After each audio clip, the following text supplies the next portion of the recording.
The latest episode of The Bad Batch, titled Entombed, is a weird one for me. It has a lot of story elements that I enjoyed, but as the credits rolled, I wasn't sure what this one-off adventure was for. I don't see how anything changed for our characters, but let's dive into the story and try to figure this out. We start with Wrecker and Omega searching through a junkyard for parts they need, but also for long-discarded treasure, which is really just more junk that Omega thinks is neat. I've always loved those two characters together, and Season 2 keeps that going. Wrecker as Omega's big chaotic brother is the best. Back at Sid's, we meet Phee for the second time as she tells a story of one of her adventures, or as Tech notes, a version of a story they seem to have heard multiple times, a story he and Hunter believed to be a complete fabrication. Omega, on the other hand, seems like she enjoys Phee's tall tales and admires the pirate. Phee realizes that one of the items Omega brought back from the junkyard is an ancient star compass pointing the way to a priceless treasure, and so we kick off an Indiana Jones-style adventure, which is kind of the second one of the season. The first two episodes took heavy influence from the themes of Indiana Jones and the Last Crusade. Omega convinces Hunter to go check out the coordinates, mostly on the simple promise that it could be fun. And I think that is the point of this episode, to just be a fun adventure. Even though he hesitates, I think it's good that Hunter listens to Omega and wants her to have fun. In Season 1, he and Hera's parents express their sadness that the current state of the galaxy won't let their children just be children. So I think Hunter giving in stems from his desire to just let Omega be a kid and have some fun for a change. I also think he's a little bit jealous of Phee. In the series premiere episodes, several fans pointed out how cute it was to see Omega mirroring Hunter. She looked up to him and the rest of the batch, and she wanted to be like them.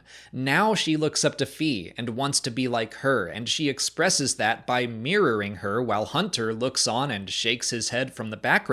I think he's probably sad that Omega is growing up and expanding her horizons and friendships. On the planet, the dormant compass activates and leads them all to a hidden entrance into a mountain. Phee claims they have reached a legendary place called Skara Nal, which is so ancient it predates the Jedi. That certainly piqued my interest, but we also have to remember that Phee is an unreliable source. She exaggerates everything, so it's hard to separate the truth of her words from the fiction. Regardless, I love seeing old Star Wars stuff, especially when it's through an Indiana Jones-style lens of exploring ruins and dodging booby traps, which they have to do as they solve a puzzle using the lens of the compass. And even the music is reminiscent of the Ark of the Covenant's mystical theme from Raiders of the Lost Ark. Then, as they solve the puzzle, the music swells like Indy in the map room. That was a nice touch by Kevin Kiner. As a massive Indy fan, I loved that sequence. Wrecker, Tech, and even Echo start to be won over by Phee, intrigued by her story of the supposed treasure hidden in the tunnels, the heart of the mountain, a rare crystal that's said to be the key to an ancient power, making it worth more than any of them can imagine. That's all some pretty obvious foreshadowing in hindsight, and it's also a good way to establish Phee's personal interest in the wealth the heart of the mountain represents. A monstrous creature attacks Wrecker, causing a cave-in, which separates the group, leaving Hunter with Phee and Omega forced to watch their budding friendship. They reach another Indiana Jones-style trap, this one straight out of The Last Crusade, where Indy has to walk on specific stones to avoid falling to his death. Hunter nearly perishes, but is helped back to safety by Phee. Hunter accuses her of making this whole thing up as she goes, which is another Indiana Jones reference.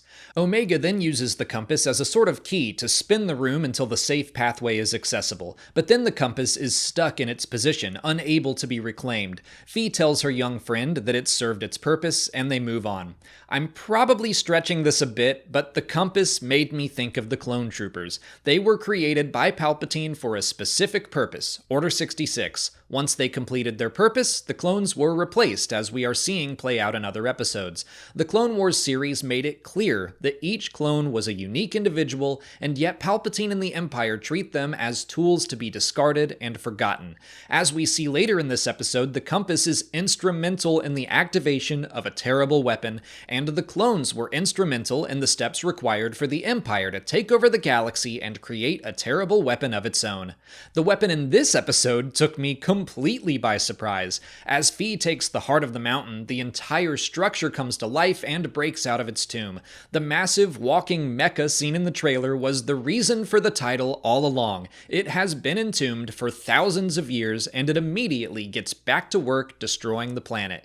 Here is where we get to really know Fi, when she has to decide whether or not fortune and glory is worth letting this thing run amok. She could take the heart of the mountain, sell it, and that would eventually lead someone to this weapon. Or she could give up her treasure to stop it all. To me, this is the biggest emotional and thematic moment of the episode, and it's over faster than I even described it. I feel like it could have been given more weight. But she agrees, and then the monster attacks again just as an obstacle to returning the heart back to its rightful place. Fi almost falls out of the mech, and Hunter returns the favor of saving her life. The heart is reinstalled, and the weapon is destroyed. Just like every Indiana Jones story, the group walks away without the treasure they were after, but Indy always gains something more valuable emotionally. So what did the Bad Batch gain? Maybe a better understanding of Fi? Honestly, I'm not sure. Hunter seems slightly more amused by the pirate and her stories, having survived through one of them, but I don't sense a major shift in the norm of their relationship. Fi proved that she was willing to set aside her selfish desires for the greater good, but it was a fast moment, and I don't think we knew enough about her in the first place for that to be an impactful decision.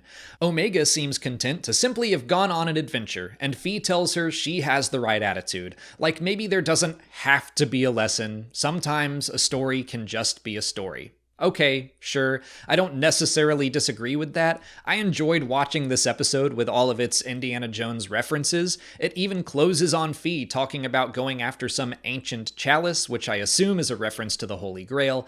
I had a fine time watching Entombed, but it's not an episode that's gonna really stick with me. If you took something else out of the episode that I didn't, I would love to read it in the comments. If you haven't already, please like this video, subscribe to the channel to keep up with all our Bad Batch coverage, follow us on TikTok, Twitter, and Instagram, and consider checking out our Patreon page for video reactions and audio commentaries for every episode as well. As always, thanks for watching, and may the Force be with you.